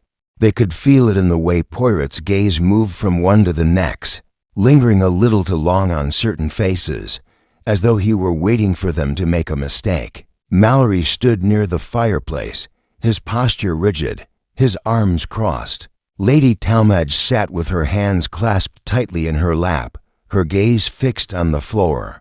Clarissa Allen was avoiding eye contact, her hands nervously twisting the fabric of her dress. William Allen, though outwardly calm, couldn't mask the anxiety that flickered in his eyes. Mrs. Langley, ever the observer, remained still by the window, her face a mask of indifference. Poirot finally spoke, his voice cutting through the heavy silence. "I have gathered all the pieces, mon Amos. I know what happened, and now it is time for you to face the truth." His words hung in the air like a dare. The tension in the room was palpable as Poirot moved slowly, deliberately, toward the center of the group. "You are all connected," Poirot continued, his voice steady, "by more than just a passing acquaintance. Each of you has something to hide, something you are desperately trying to protect. But no more lies, no more games. It is time to reveal what has been hidden." Lady Talmadge's eyes widened with fear, her hands trembling slightly. "Poirot, please. I don't understand. What are you suggesting?" Poirot's gaze softened just a little, but his voice remained firm. "What I suggest, madam, is that Mr. Sutherland's death was not an accident, nor was it the act of a single individual. It was a carefully orchestrated plan, and each of you played a role." There was a long pause as Poirot's words sank in. Lady Talmadge shook her head, as though she were trying to reject the very idea. "No, Poirot, that can't be true. Poirot held up a hand to silence her, his eyes narrowing as he studied the group. "Ah, madam, but it is true. You see, each of you had something to gain from Mr. Sutherland's death. You all had motives, and now the time has come to expose those secrets." Mallory, who had been silently watching Poirot's every move, finally spoke up, his voice tight with anger. "This is absurd. What are you accusing us of, Poirot? We had nothing to do with Edmund's death." Poirot turned to face him, his gaze unyielding. "And yet, Monsieur Mallory, you were the one who seemed most unsettled when I spoke of Maria. The very mention of her name caused you to falter. Tell me, Monsieur Mallory, what do you know about Maria?" Mallory's face flushed with a mix of frustration and fear. He opened his mouth to speak, but no words came out. For a brief moment, it seemed as if he might break under the pressure, but he quickly regained control, forcing a neutral expression back onto his face. "I don't know any Maria," he said, his voice tight. "I've told you everything." Poirot didn't flinch. "You're lying, Monsieur Mallory. I can see it in your eyes. Your words do not match your actions. You know more than you're letting on." The room grew even more still as Poirot turned to the others. His eyes swept across Lady Talmadge, who seemed to be shrinking in her seat, Clarissa, who had gone pale, and William Allen, whose jaw was clenched in a way that suggested he was struggling to maintain composure. Poirot could see the cracks in their facades. The truth was getting closer. You are all connected, you see," Poirot continued, his voice low but intense. "Each of you had a reason to silence Mr. Sutherland. Mallory had his business dealings with him. Lady Talmadge, you had a personal interest. And you, Mademoiselle Allen, you have something to hide, something you don't want anyone to know." Clarissa looked up at Poirot, her eyes wide with fear. "I don't understand what you're saying," she stammered. "I didn't want him dead. I didn't," Poirot cut her off with a sharp gesture. "I know you didn't, mademoiselle. But you were involved, whether you realize it or not. Your brother, Monsieur Allen, has been hiding something from you. You both know what happened, but you've been protecting each other, haven't you?" William Allen shifted uncomfortably in his chair, his eyes narrowing as he met Poirot's gaze. "What are you implying, Poirot?" he asked, his voice low and dangerous. Poirot took a step forward, his presence commanding attention. "What I am implying, Monsieur Allen, is that you and your sister were involved in Mr. Sutherland's death, whether willingly or not. You were both part of the plan to silence him." The room was silent as the weight of Poirot's words settled over the group. Each of the suspects was now aware that their secrets were no longer safe. They had been carefully examined, their reactions analyzed, and Poirot had drawn his conclusions. The pieces were all in place. Poirot turned away from the group, his gaze drifting toward the door. "The truth is out there, waiting to be uncovered. And soon, each of you will have to answer for your part in Mr. Sutherland's death." He paused, his hand resting on the door handle. "But until then, I will leave you with one final thought. Someone in this room is guilty, and I will find out who." With that, Poirot stepped out of the room, leaving the suspects behind to face the inevitable. Chapter 13. A desperate attempt to escape. Heath night had grown even darker. The storm outside a relentless cascade of wind and rain. Inside Ashford Manor, however, the atmosphere had shifted from suspense to a palpable tension. Each guest had been scrutinized, every word weighed. But the revelation of the truth was still not within reach. Poirot's calculated movements and sharp questions had sent tremors through the suspects, but they were not yet ready to break. The strain was visible as the guilt in their eyes grew more apparent. Poirot had retreated to the study, allowing the storm to rattle the windows behind him as he collected his thoughts. The letter, the Inkwell, the name Marie, everything was connected. But the final piece remained elusive. He knew it wasn't enough to simply rely on what the guests said. He needed them to reveal their own faults, their own slips. The time for subtlety was past. Now, he needed action. He needed pressure. As Poirot sat at the desk, reviewing his notes, he could hear the muffled sounds of the others in the hallway, but it was the soft scuffle of footsteps that caught his attention. He turned his head toward the door just as it creaked open, and for a moment, he thought it might be another guest, perhaps seeking some final answers or pleading for reprieve. But it wasn't a guest. It was Mallory. The businessman appeared in the doorway, his face flushed, his movements quick and erratic. His eyes, usually sharp and calculating, were now wide with panic. "Monsieur Poirot," Mallory gasped, the words rushing out of him. "You must stop them. They're going to leave. Someone is going to destroy the evidence. You must stop them now." Poirot stood from his chair, his expression unmoving, but his mind raced. This was unexpected. Mallory's fear, his urgency. Something had changed. "Monsieur Mallory," Poirot said, his voice cool and steady. "What exactly are you saying? Who is going to leave? And what evidence is in danger?" Mallory didn't answer immediately. Instead, he darted a quick glance behind him, as though checking for anyone following him. His voice lowered, a tremor in it. "It's William," he whispered. "He's gone mad, Poirot. He's trying to leave the manor. He's taking something with him, something that could ruin everything." Poirot raised an eyebrow. "Monsieur William Allen?" Mallory nodded frantically. Yes. I saw him in the hallway just now. He's trying to leave with a bag." He said he couldn't stand it anymore, that he was going to get away before you could uncover everything. He's hiding something, Poirot. I'm sure of it. Poirot paused, his mind quickly processing the information. If William Allen was making a move to escape, it meant one thing. He was desperate, and a desperate person had something to hide, something crucial to the investigation. Why is he leaving now? Poirot asked, already moving toward the door. What has made him act so suddenly? Mallory shook his head, his eyes wild with fear.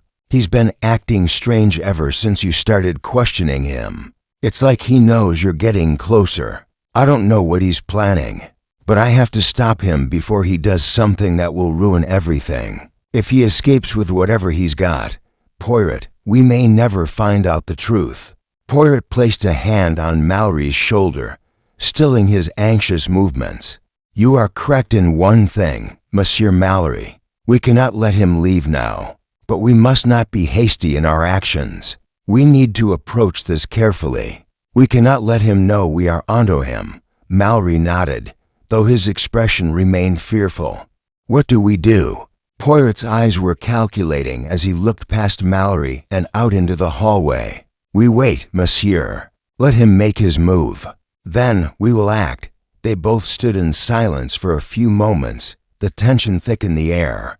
Poirot's mind was working quickly, running through every possible scenario. William Allen was the key. He had been quiet, distant, and now his attempt to leave the manor could only mean one thing: he was guilty of something, and that something was at the heart of Mr. Sutherland's murder. Poirot listened carefully, his sharp ears picking up the sound of footsteps echoing in the hallway. He could feel the shift in the atmosphere, the subtle, dangerous game that was unfolding just outside the study door. He turned to Mallory, his voice barely a whisper. Stay close, Monsieur Mallory, and be ready. The footsteps grew louder as William Allen's figure appeared in the doorway, moving quickly, but with a hint of hesitation. He was carrying a large leather bag, heavy, likely filled with something of importance. The air between them thickened. Poirot stepped forward into the doorway, his figure blocking the path. William Allen stopped, his eyes narrowing, as though he hadn't expected to encounter anyone. Ah, Monsieur Allen, Poirot said calmly, his voice a steady force against the growing tension. I see you are preparing to leave, but tell me, what is in that bag? William's eyes darted toward Mallory and then back at Poirot. There was no turning back now. I'm not going anywhere, he said quickly, his voice tight, almost defensive. I just need to gather my things. It's nothing. Please let me go. Poirot took a step forward, his presence imposing. No, Monsieur Allen, I do not think it is nothing. You have tried to run, and that is a clear sign of guilt. But you will not escape, not now. Not with the truth so close. William stiffened, his hands clutching the bag even tighter as he struggled to maintain his composure. Poirot's eyes never left him, the weight of the moment heavy in the room. You will tell me everything, Monsieur Allen, Poirot said softly, or I will make you. There was a long, tense silence as William's mind raced. He opened his mouth to speak, but the words were already lost. Poirot had cornered him this time. There was nowhere to run. Chapter 14. The final piece falls into place. Tension in Ashford Manor was at its breaking point. Poirot stood face to face with William Allen, who now stood frozen, his hand clutching the leather bag with an almost desperate intensity. The atmosphere had thickened, the stillness punctuated only by the occasional distant rumble of thunder from the storm that still raged outside. Poirot, ever composed, stood at the center of the storm, his gaze unrelenting. William Allen shifted his weight from one foot to the other, his eyes darting around the room as though seeking an escape. He opened his mouth, then closed it, as if unsure of what to say. The fear in his eyes was unmistakable, but Poirot knew that fear alone did not make one guilty. It was the lie, the deception, that Poirot sought to expose. Monsieur Allen, Poirot began softly, his voice calm but firm. "There's no point in trying to escape now. The truth has a way of surfacing, no matter how hard one tries to hide it." William glanced nervously toward the door, and Poirot noticed the twitch in his hand that gripped the bag even tighter. The act was a clear sign of guilt, a subconscious attempt to hold onto whatever secret he was trying to conceal. Poirot knew this was the moment.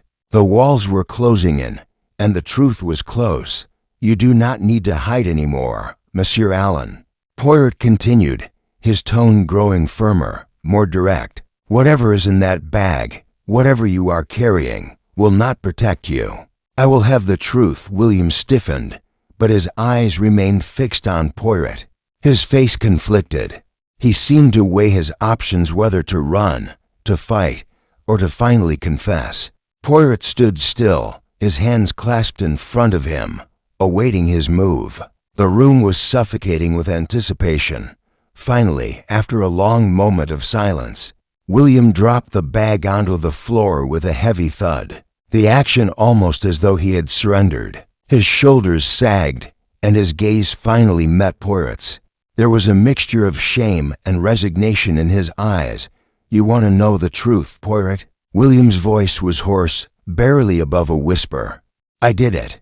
I killed him." The words, though expected, still sent a shockwave through the room.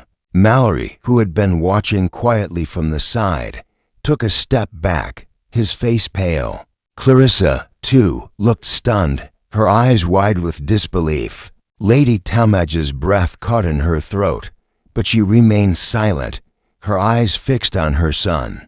Poirot, however, did not move.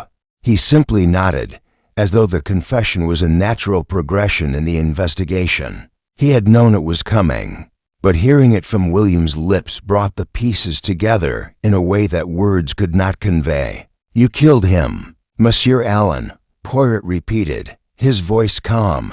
"But why? What was the motive? What drove you to do such a thing?" William seemed to shrink under Poirot's gaze, his shoulders slumping further as if the weight of the truth was finally sinking in. "He knew," he said quietly. "He knew about the money, the embezzlement, the false investments. He was going to expose me, ruin everything. I couldn't let him. I was going to lose everything if he told anyone." Poirot's eyes sharpened. "Embezzlement, false investments. You were stealing from your family's company?" William nodded, his face pale. "Yes, my father had left me in charge of the estate's finances, but I couldn't manage it.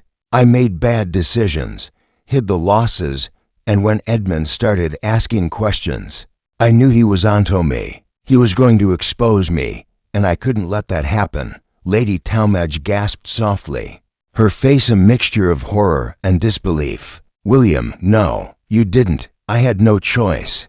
William's voice broke, and he looked at his mother with a mixture of guilt and desperation. "I had already destroyed everything. The money, the company, it was all gone. If Edmund had exposed me, I would have been ruined. So I did what I had to do."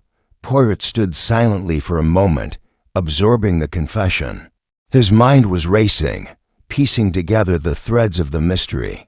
The name Maria, the financial troubles, the tension between William and the others, it all fit. But there was still one question that lingered, one that Poirot had yet to answer. "Maria," Poirot said softly, "what is her role in all of this? Why does she appear in the letter Mr. Sutherland left behind?" William's eyes flickered with hesitation. "Maria," he paused, as though trying to decide how much to reveal. "She was a business associate. She helped me with some of the falsified transactions, and when I started panicking, she promised to help me cover it all up.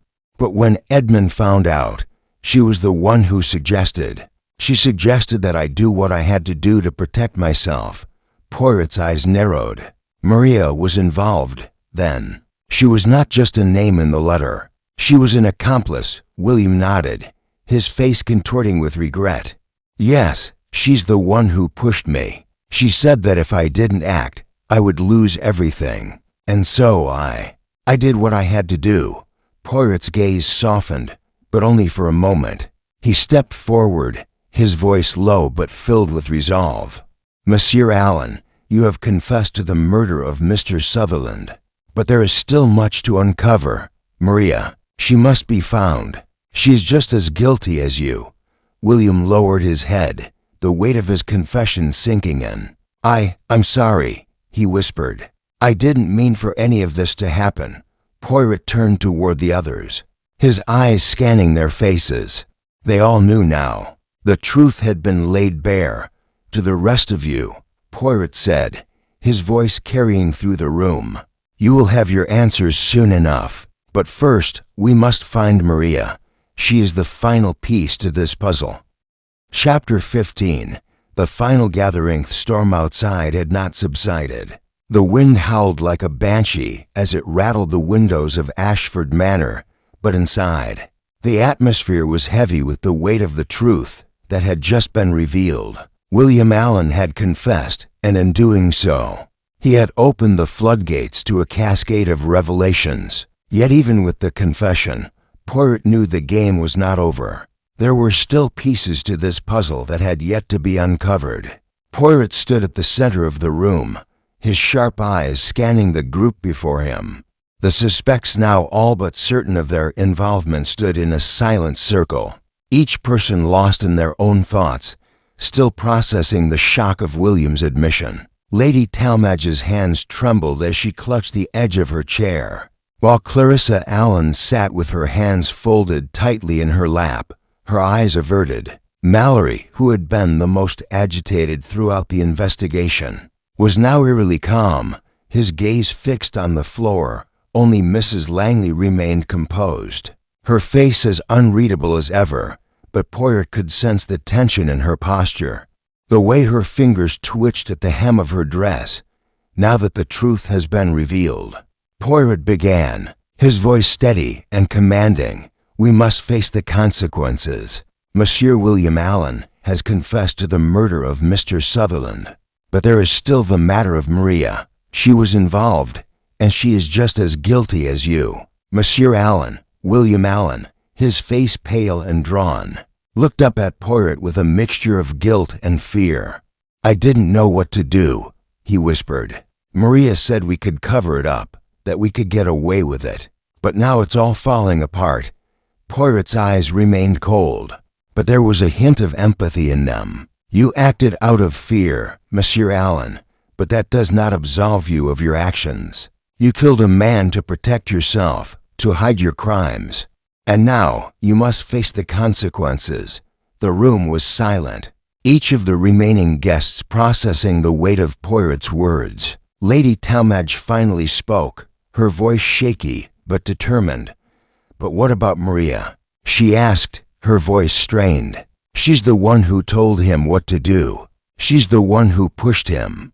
Why hasn't she been found? We can't just leave it like this." Poirot turned to her, his gaze softening slightly. "Madam, I am not blind to your distress, but you must understand, Maria is not just an accomplice. She's the mastermind behind this crime. She is the one who orchestrated everything, pulling the strings from the shadows, and it is she who must be found." "Where is she?" Mallory asked, his voice tight with anxiety. "Do you have any idea where she could be?" Poirot's eyes flickered briefly to Mallory, then back to the group. "I have my suspicions. Maria has been hiding in plain sight all along. She's connected to all of you, whether you realize it or not." The guests exchanged nervous glances, but no one spoke. Poirot's words hung in the air like a dark cloud, and the weight of their implications was sinking in. Maria, the elusive figure behind everything, was still out there, and they had to find her before it was too late. Poirot continued, his voice steady and purposeful. Maria was not just involved in Mr. Sutherland's death. She was manipulating everyone. She used her connections, her influence, to cover her tracks. She is the one who created the web of lies that ensnared all of you. She is the key to understanding everything. Lady Talmadge looked up at Poirot, her eyes filled with a mixture of confusion and fear. But who is she, Poirot? Who is this woman? Poirot took a deep breath, his gaze turning cold and calculating. Maria is a woman of many faces. She has been moving in the shadows, pulling strings, making deals, and manipulating everyone in this room. She is someone who has been hiding her true identity. But now she has made a fatal mistake. She has underestimated me. He paused, letting the weight of his words settle. The room was still, every eye fixed on Poirot. He could sense the growing unease, the realization that the woman they had all been unaware of was the true orchestrator of the crime. Poirot took a step forward, his eyes narrowing as he looked at the group. But Maria has made one final miscalculation. She has revealed herself to me, and I will find her. The silence in the room deepened, and Poirot's gaze swept over each person again, watching for any signs of guilt, any reaction that would betray their involvement. But the guests were silent, their faces masks of uncertainty.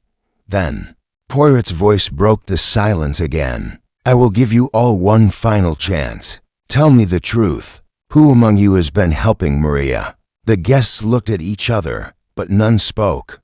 Poirot could feel the mounting pressure, the tension that was slowly suffocating the room. He knew that someone in this room was hiding the final piece, the last clue.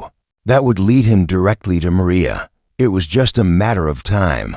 Poirot took another step, his presence commanding the room. This mystery is far from over, he said quietly. We are close, but we are not finished. The truth will come to light, and when it does, you will all face the consequences. The storm outside continued to rage, but inside Ashford Manor, Poirot knew the final act was about to unfold. Chapter 16. The revealed tension in the room was unbearable. Poirot stood at the center of Ashford Manor, his sharp eyes scanning the guests one last time. The storm outside continued to batter the walls, but inside, the air was thick with anticipation. Everyone in the room knew it was only a matter of time before the final truth was revealed. The pieces were all in place, and now Poirot had them in his grasp. He had spent hours analyzing every detail, every action, every word, and he was finally ready to expose the truth. The guests now only shadows of the confident figures they had once been stood in a semicircle. Around Poirot, William Allen, who had confessed to his part in Mr. Sutherland's murder, seemed smaller now, his guilt hanging over him like a heavy cloud. Lady Talmadge, who had so vehemently defended her son, now looked fragile and unsure. Mallory, once so certain of his innocence, stood rigid, his eyes darting around the room. Clarissa Allen, her face pale, her hands trembling, was still trying to process the truth that had been thrust upon her.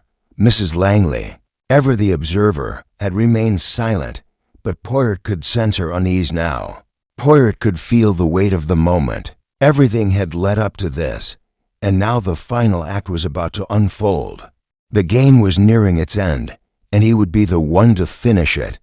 I have listened to each of you, Poirot began, his voice calm, but carrying an authority that made the room fall silent. I have studied your every movement, your every word. The secrets you have hidden are now in the light. But there is one last thing that must be made clear. The truth. He paused, watching as the guests shifted uncomfortably. No one dared speak. Poirot stepped forward, his eyes never leaving William Allen. Monsieur Allen, he said softly, you are the one who killed Mr. Sutherland, but you were not acting alone. You had a partner, a collaborator who made sure you went through with it. Maria. William's face twitched, and he glanced at his mother, his guilt written all over him. I told you, he muttered, his voice breaking. I had no choice. She was going to ruin everything, and I couldn't let that happen. Poirot nodded, his eyes narrowing. Yes, Maria, she pushed you, didn't she? She manipulated you into doing it, but she is not the one I need to speak to now. You, Monsieur Allen, are the one who took Mr. Sutherland's life, the one who thought you could get away with murder. But But you didn't count on one thing, my little gray cells. The room was still, the guests hanging on every word. Poirot's gaze moved from William to the others, his voice lowering, becoming almost a whisper. You see, Poirot continued, Maria wasn't just a name in a letter. She wasn't some shadowy figure working in the background. She was here, among you, someone who has been manipulating you all from the very beginning. The truth, my friends, is that Maria is not a stranger. She is someone you all know, someone close. The realization seemed to hang in the air for a moment, thick and suffocating. Lady Talmadge looked at her son, then back at Poirot, as if trying to grasp what he was saying. Monsieur Poirot, what are you saying? She asked, her voice trembling. Poirot smiled faintly, a cold, knowing smile. The answer is simple, madam. Maria is not some outside force. She is someone who had the most to gain from Mr. Sutherland's death, someone who knew how to control all of you, how to pull the strings. He turned slowly, his eyes meeting Mallory's, who was now standing with his arms crossed. His expression unreadable. Monsieur Mallory, Poirot said, his tone sharp. You were the one who set the stage for all of this, weren't you? You were the one who allowed Maria to work her influence. You were the one who helped her cover her tracks. But what I never understood until now was why. Mallory flinched, his eyes darting toward the door. I don't know what you're talking about, he stammered. I've done nothing wrong. Poirot's eyes never wavered. You helped Maria, didn't you, Monsieur Mallory? You helped her gain control over Mr. Sutherland's finances. You were both in on it. You were both part of the plan. Lady Talmadge's eyes widened as realization hit her like a slap. No, it can't be. Poirot turned back to face William Allen, his voice steady but full of resolve. Monsieur Allen, you were merely the tool, the one who would carry out the final act, but the true mastermind behind everything, the one who orchestrated Mr. Sutherland's death and the subsequent cover-up. Poirot paused, allowing the silence to deepen, is none other than Mrs. Langley. A collective gasp filled the room, and all eyes turned to the woman who had been standing silently by the window the entire time. Mrs. Langley's face, usually composed and calm, was now painted with shock. What? She gasped, her voice barely above a whisper. What are you talking about? Poirot took a step closer, his voice unwavering. Maria is none other than you, Madame Langley. You were the one pulling the strings all along. You were the one who used Mallory to influence Mr. Sutherland. And when you saw the opportunity, you took a double quotes. Mrs. Langley's eyes darted to William, then back to Poirot. I don't understand, she stammered, her hands trembling slightly. You're wrong. I've done nothing. Poirot's eyes locked onto hers with the sharpness of a hawk. You manipulated Mallory into helping you cover your tracks. You used your connection to the Talmadge family to gain access to Mr. Sutherland. And when he threatened to expose you, you took his life. The room fell into stunned silence as Mrs. Langley's eyes filled with fear. Poirot's voice was steady as he delivered the final blow. You were Maria all along. You were the one who pulled the strings. And now, Madame Langley, the truth is out. Chapter 17, Outcome and Justice's silence in Ashford Manor was deafening, a heavy, suffocating silence that seemed to consume the entire room. Poirot stood with his back straight, his gaze unwavering as he watched Mrs. Langley. The revelation hung between them, a truth so powerful that it threatened to unravel everything she had built. The other guests, still processing the shock, looked at her with a mix of disbelief and fear. Lady Talmadge's hands trembled, Clarissa's face was ashen, and William Allen's gaze was fixed on the floor, unable to meet anyone's eyes. Mrs. Langley's composure, which had been her greatest defense, cracked. She took a shaky step back, her face paling as the realization of Poirot's words settled in. The quiet, collected woman who had stood so confidently now seemed small, vulnerable, and trapped. "You're wrong," Mrs. Langley whispered, but the conviction in her voice was gone. Her eyes darted around the room, seeking an escape, a lifeline that would let her retract the dark secrets Poirot had exposed. "I didn't," Poirot cut her off with a quiet, yet forceful, command. "You did, madam. It is clear now. The connections were there all along. You used your influence, your charm, to manipulate Mallory and Sutherland. And when things began to unravel, you took matters into your own hands. The plan was always yours." Her face twisted in a way that might have been sorrow, but it was too late for remorse. The room remained still, the storm outside now drowned by the weight of the moment. "You were careful," Poirot continued, his voice soft but cutting, "too careful. You constructed a perfect web of lies, Madame Langley. But nothing is perfect. There are always cracks, and I, Hercule Poirot, am always looking for those cracks. You thought you had hidden your tracks well, but you left just enough for me to see." Clarissa Allen, unable to keep the shock from her voice, whispered, How could you do this?" She stepped forward, her gaze intense, as if she were pleading with her. "You were our guest. You were a friend. How could you?" Mrs. Langley's eyes fell, unable to meet Clarissa's. "I never meant for it to go this far," she said, her voice hoarse, as if the weight of her own betrayal was finally sinking in. "At first, it was just about the money. We needed it. But then when Edmund started asking questions, I panicked. I didn't know what to do. So Poirot's gaze remained fixed on her, and he stepped forward slightly. "So you killed him. The man who threatened to expose you, who could unravel everything you had worked for. You killed him not just to protect your secret, but because you feared the loss of everything you had built, the empire of lies, manipulation, and deception."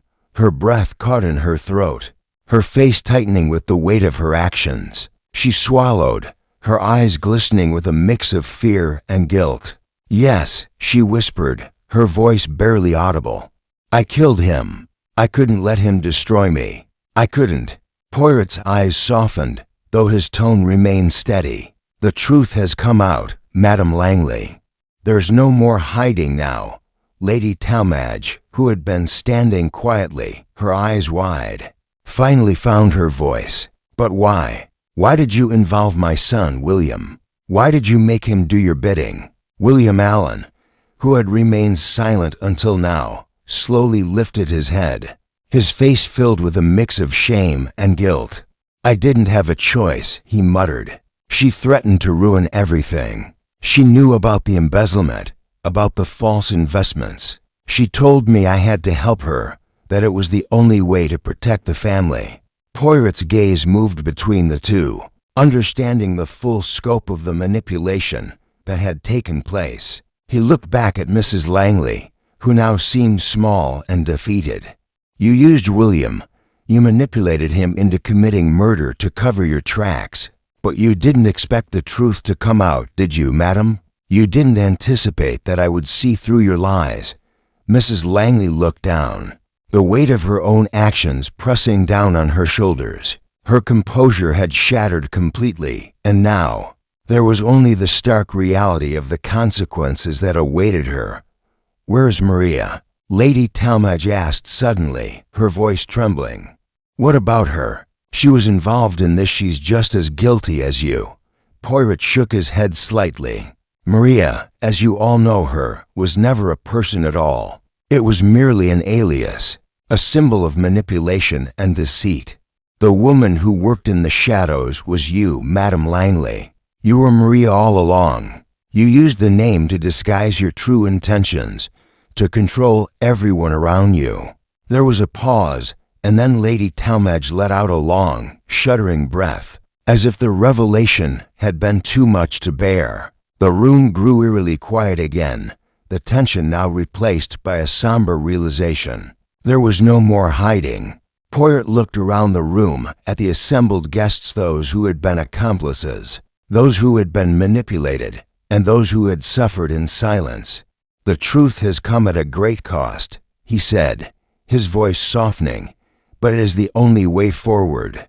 Justice must be served. The guests stood in the heavy silence, knowing that the course of their lives had been irrevocably changed. Poirot's words had pierced the veil of deceit, revealing the truth that had been hiding in plain sight. But for Mrs. Langley, the road ahead would be one of reckoning.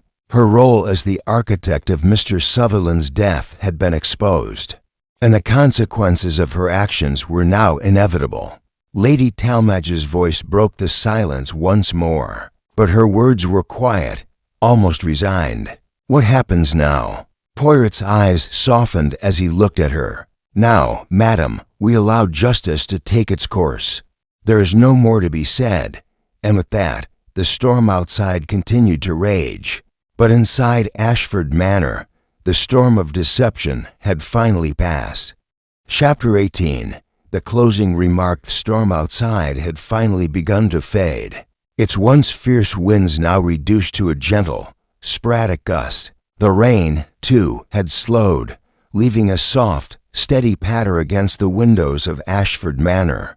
Inside, however, the air remained thick with the aftermath of the night's revelations. The room was still, as though time itself had paused, waiting for the final word to be spoken. Poirot stood at the center of the room, his posture as poised as ever, though his eyes, now filled with the weight of the truth, betrayed a deep weariness.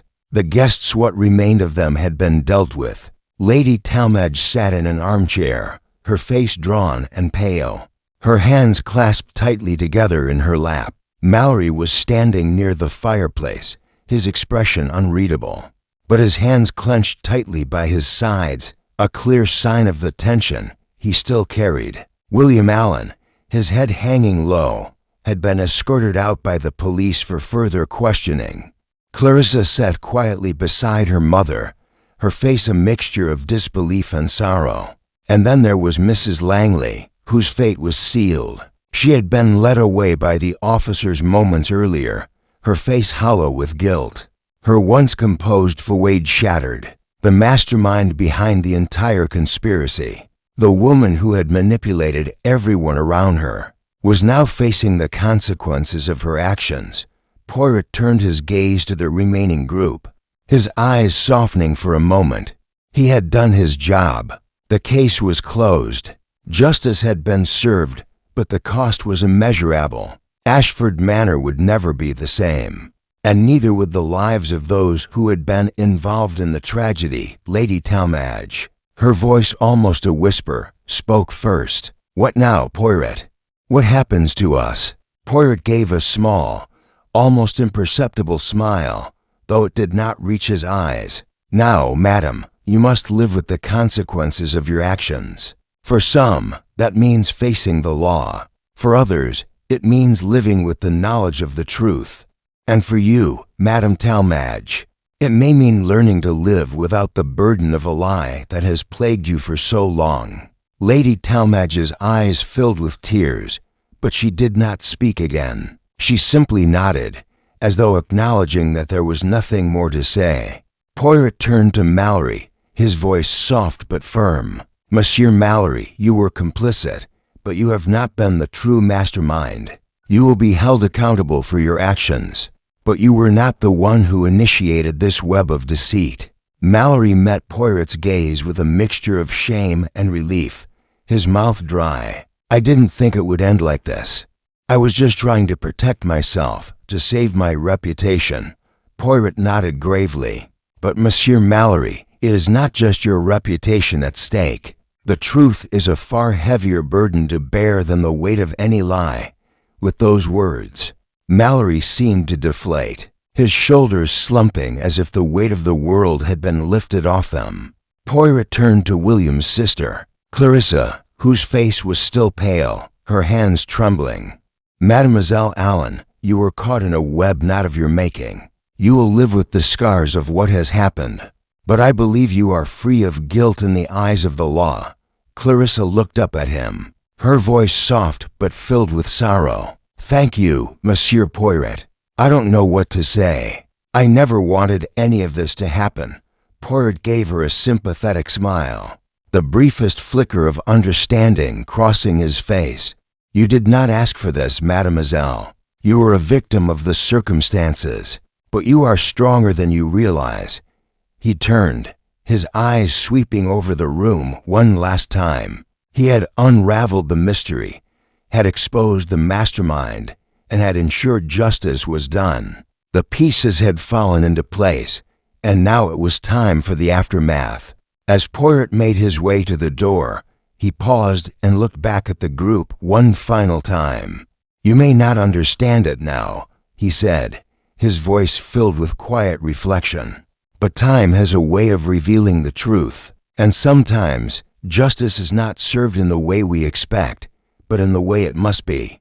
With that, Poirot stepped into the hallway, the door closing softly behind him. The storm outside had finally ceased, and Ashford Manor stood still in the calm that followed. The truth was no longer hidden in the shadows. It had been brought to light, and now the house was left to reflect on the consequences of the secrets that had been exposed. For Poirot, the case was closed, but for those left behind, the journey toward redemption or damnation had only just begun.